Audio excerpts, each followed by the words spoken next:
The champagne fountain sparkled behind Marcus as he continued his speech to the 100 guests packed into his flagship restaurant's private dining room. 5 years of marriage to Victoria, and apparently 5 years of wanting to put me in my place.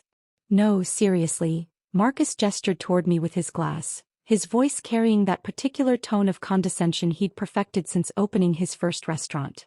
My little sister Emma does. What is it again? Freelance consulting? Working from coffee shops? The crowd chuckled politely. Victoria placed her manicured hand on his arm, her smile sharp. I smiled politely and took a sip of water. Under the table, my phone was already open to my encrypted email. The message to David Chin, my portfolio manager at Sterling Capital, was brief. Effective immediately, divest all holdings in Mitchell Restaurant Group. Execute standard exit clauses. Notify principals within 24 hours. E.A. Marcus's phone began vibrating on the table. He glanced at it, frowned, and continued talking. Meanwhile, some of us built actual businesses. Real assets. 5 locations now, with 3 more opening next quarter. His phone rang again. Then again. I watched his expression shift from pride to confusion to the first hint of concern as the calls kept coming. But I was already thinking about how we got here, to this moment where my own brother had no idea who I actually was. You're making a mistake, Emma. Dad set down his coffee cup with enough force to make it clatter. Sunday breakfast at their house, the same mahogany table where we'd eaten for 20 years. Business school? With what money? I have scholarships and...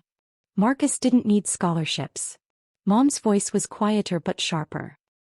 He graduated, worked in restaurant management, saved money, made smart decisions. Marcus, 24 at the time to my 21, smirked from across the table. I'm just saying, the entrepreneur thing sounds great, but you need something real to fall back on. Restaurant industry is solid.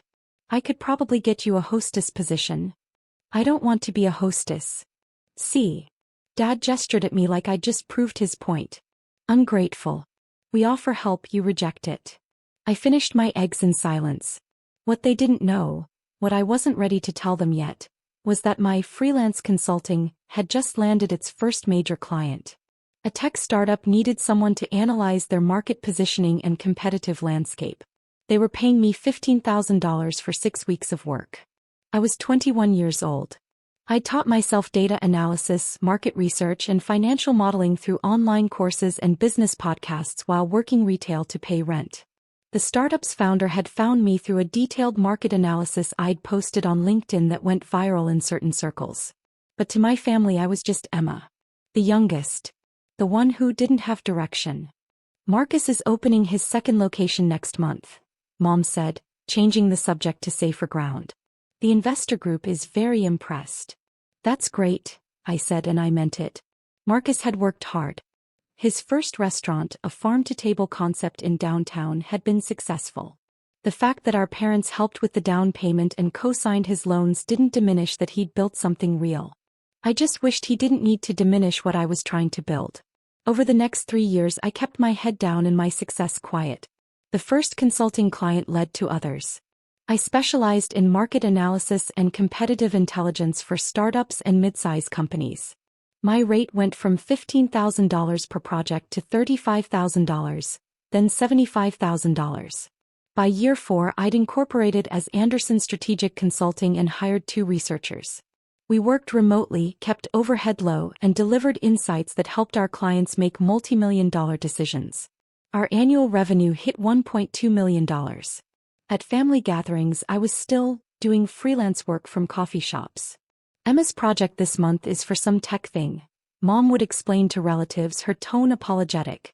We keep hoping she'll find something more stable. Marcus, meanwhile, was the golden child.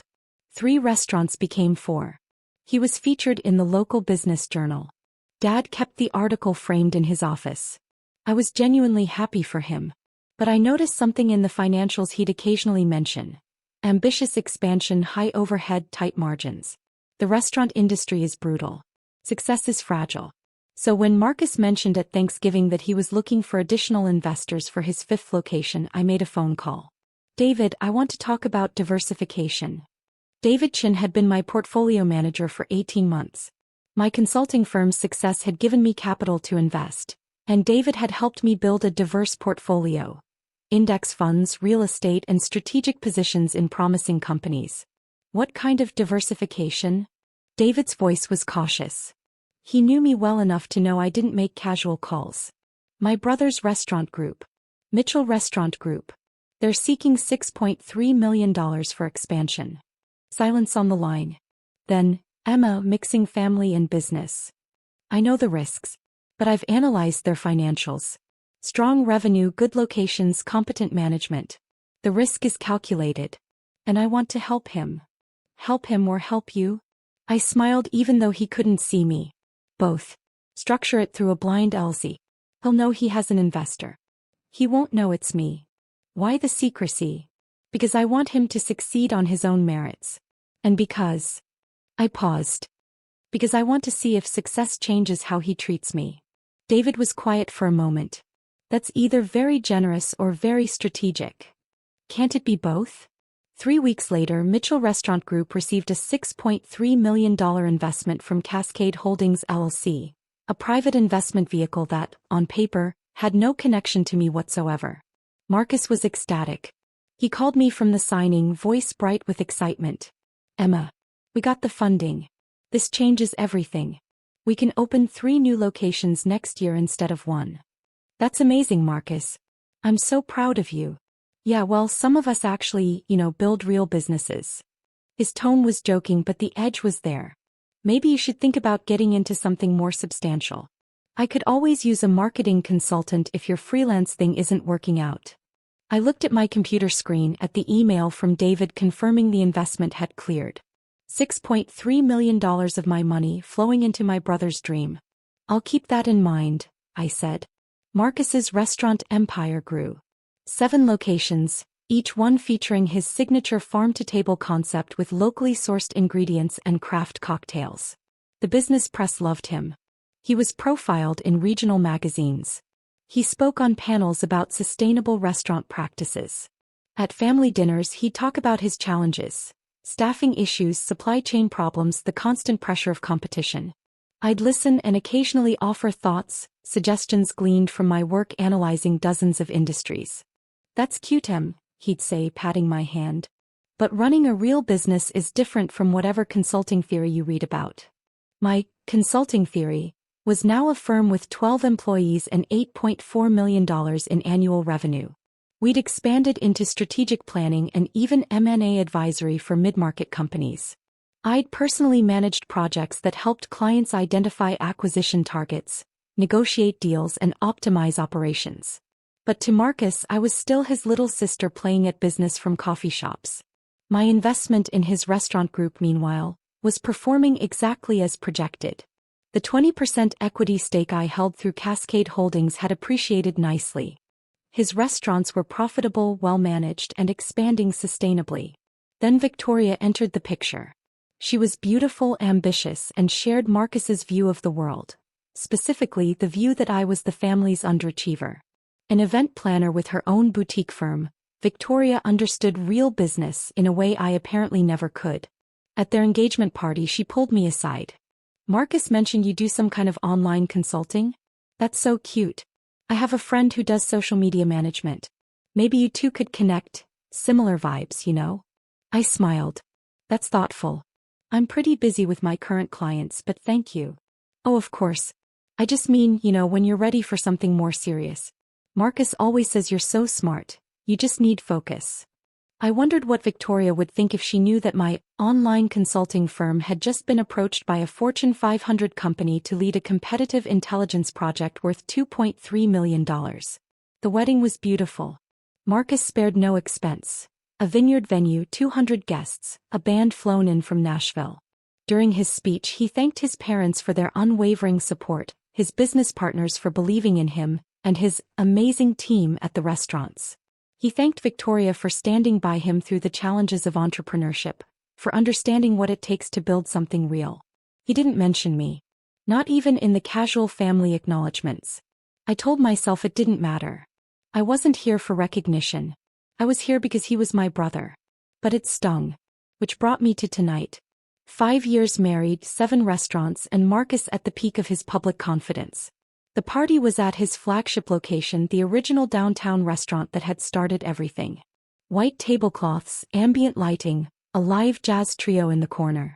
100 guests from the restaurant industry, business community, and our extended family. I'd arrived quietly, dressed well but not ostentatiously. My firm had just closed a particularly lucrative quarter, and I'd rewarded myself with a Cartier watch that cost more than Marcus's first restaurant's monthly rent. But I wore it under my sleeve. Emma. Mom hugged me at the entrance. You made it. We weren't sure with your work schedule. Wouldn't miss it. Well, try to mingle. There are some very successful people here. Might be good for networking for when you're ready to look for something more stable. I was 32 years old. My consulting firm was valued at $47 million. I had a diversified investment portfolio worth $31 million. I owned a brownstone in the city and a lake house upstate. I'll definitely network, I said. The evening progressed with the usual rhythm of these events. Cocktails, appetizers, speeches. Marcus's business partner talked about their expansion plans. Dad gave a toast about hard work and the American dream, looking directly at Marcus the entire time. Then Marcus stood up, champagne glass in hand, and started talking. About building. About sacrifice. About what it takes to create something real. And then he looked directly at me. You've never built anything, my brother announced at his anniversary party. Just freelance nonsense. The room went quiet. A few uncomfortable laughs.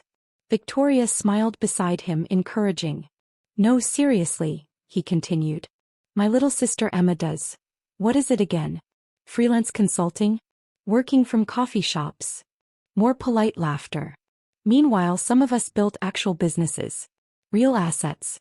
5 locations now, with 3 more opening next quarter. I kept my face neutral, my smile polite. Under the table, my phone was already open. I composed the email to David carefully. Effective immediately, divest all holdings in Mitchell Restaurant Group. Execute standard exit clauses. Notify principals within 24 hours. E.A. My thumb hovered over send for exactly 2 seconds. Then I pressed it. Marcus's phone started vibrating on the table. He glanced at it, frowned slightly, and kept talking. The restaurant industry isn't for everyone. It takes real commitment, real vision. His phone rang. Then again.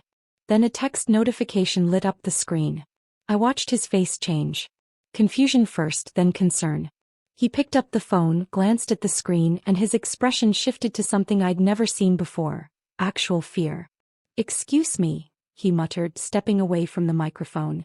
He walked quickly toward the hallway, phone pressed to his ear. Victoria looked confused. Dad frowned. The guest shifted uncomfortably. I took a sip of water and waited. 10 minutes later, Marcus hadn't returned. Victoria went to find him. The jazz trio filled the awkward silence with a smooth rendition of Autumn Leaves. My phone buzzed. A text from David. Holy shit. Are you sure about this? I replied, yes. Execute the full exit strategy. I want out by end of week. David. His CFO is calling me every 30 seconds. They're panicking. Me, not my problem anymore. 20 minutes into Marcus's absence, Victoria returned to the party alone, her face tight with forced composure. She made excuses. Important business call, investor concerns, nothing to worry about. But I could see the cracks forming. The party deflated like a balloon with a slow leak. I stayed for another hour, making polite conversation with cousins and family friends. Yes, my freelance work was going well. No, I wasn't looking for something more stable. Yes, I'd love to get coffee sometime. When I finally left, Marcus was still on his phone in the restaurant's office. Door closed, voice raised. The next morning, David called at 7 a.m. It's done. All holdings divested. The exit clauses are ironclad. Cascade Holdings has withdrawn its entire $6.3 million investment plus accumulated returns. Total withdrawal, $8.7 million. His CFO called me 17 times last night. Their lawyer called me twice this morning. They want to negotiate. No negotiations. Emma. David's voice was serious. This will cripple them. They've leveraged that investment for their expansion. The 3 new locations are mid-construction.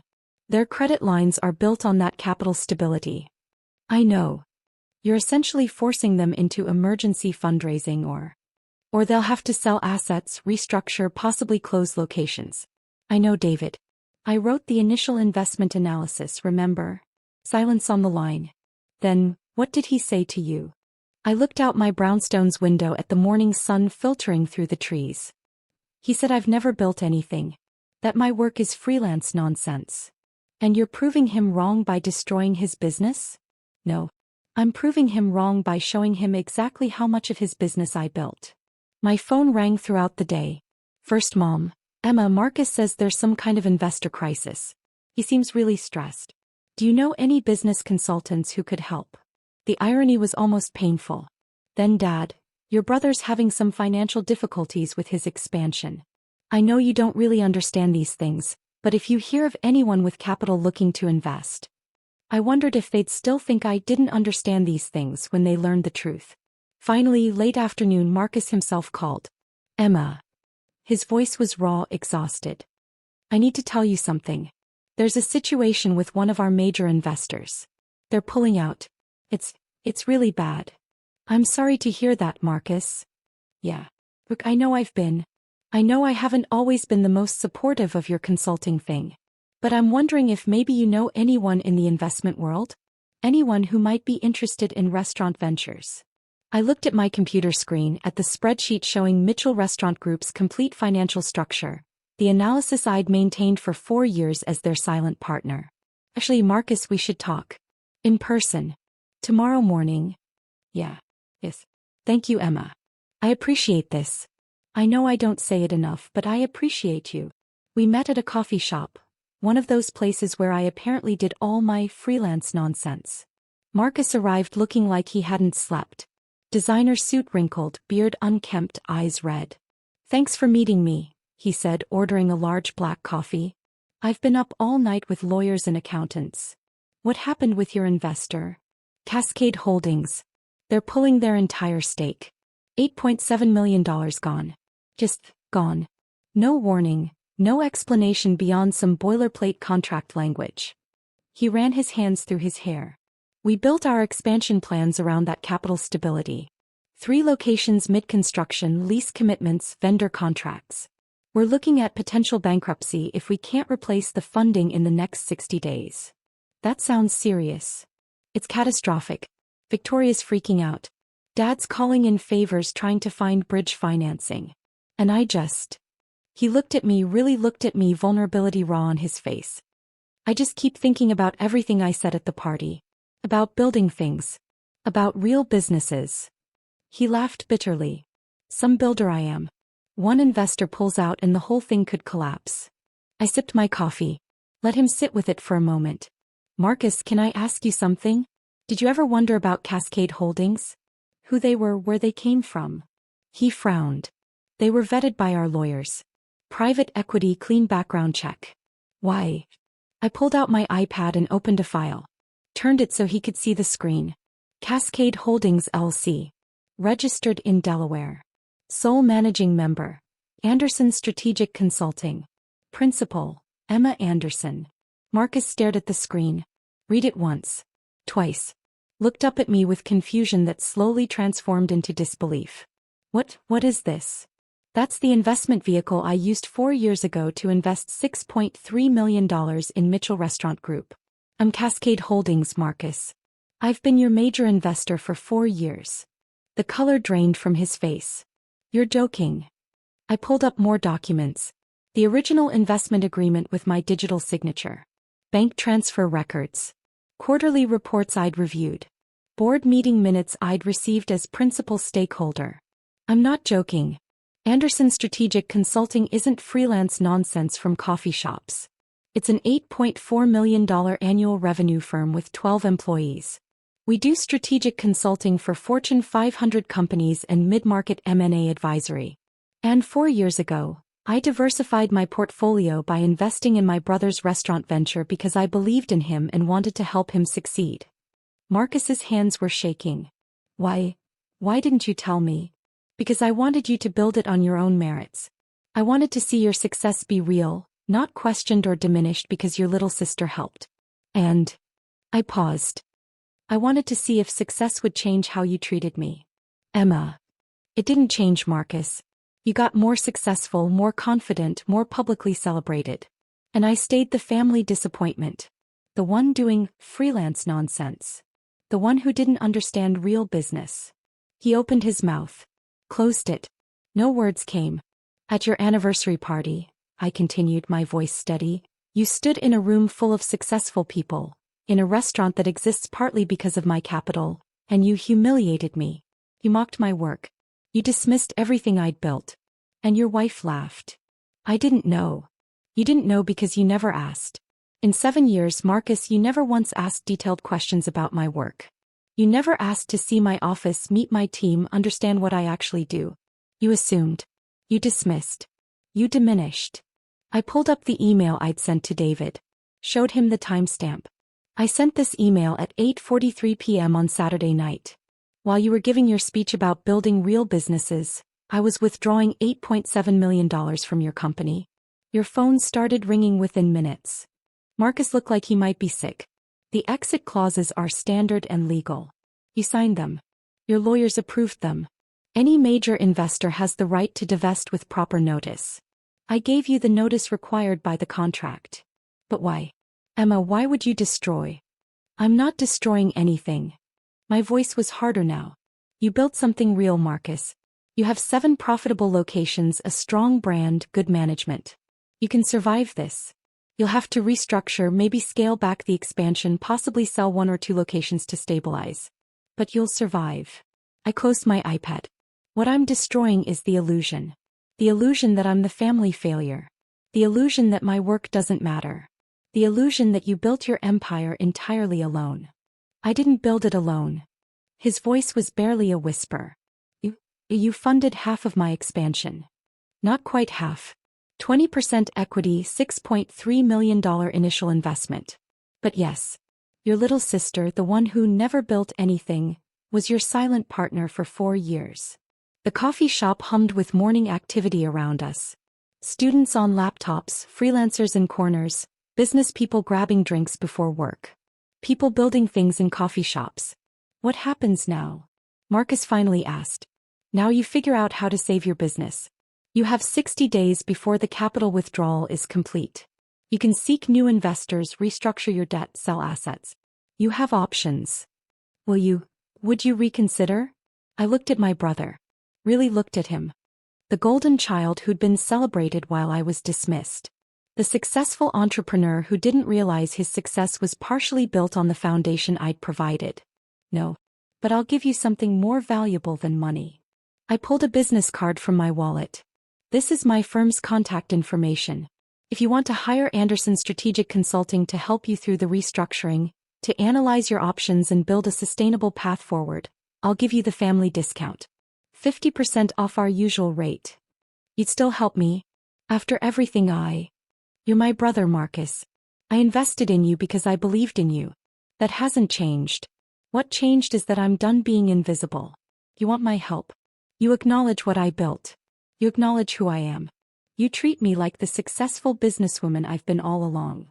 He nodded slowly, tears in his eyes. Emma, I'm so sorry. I've been an arrogant asshole. I dismissed you, I mocked you, You did. I stood up, gathering my things. And now you have 60 days to figure out whether you want to keep doing that or whether you want to actually know your sister. I left the business card on the table. Walked out into the morning sun. My phone was already buzzing with meeting reminders, client emails, the day's packed schedule. Behind me in the coffee shop, Marcus sat alone with the truth of what I'd built. And what he'd almost lost. Marcus hired Anderson Strategic Consulting. Not me personally. I recused myself from the project and assigned it to my senior partner, Jennifer, who was brilliant at crisis management and restructuring.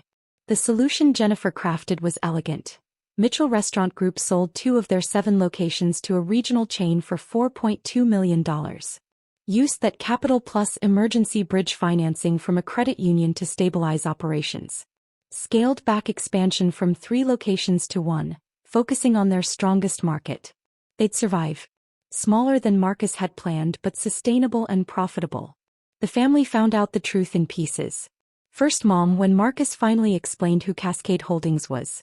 Then Dad when he saw the investment documents. Then Victoria, who went very quiet when she learned her husband's expansion had been funded by the sister-in-law she'd dismissed. Mom called me crying. Why didn't you tell us? We thought you were struggling. We thought you needed help. I never said I was struggling.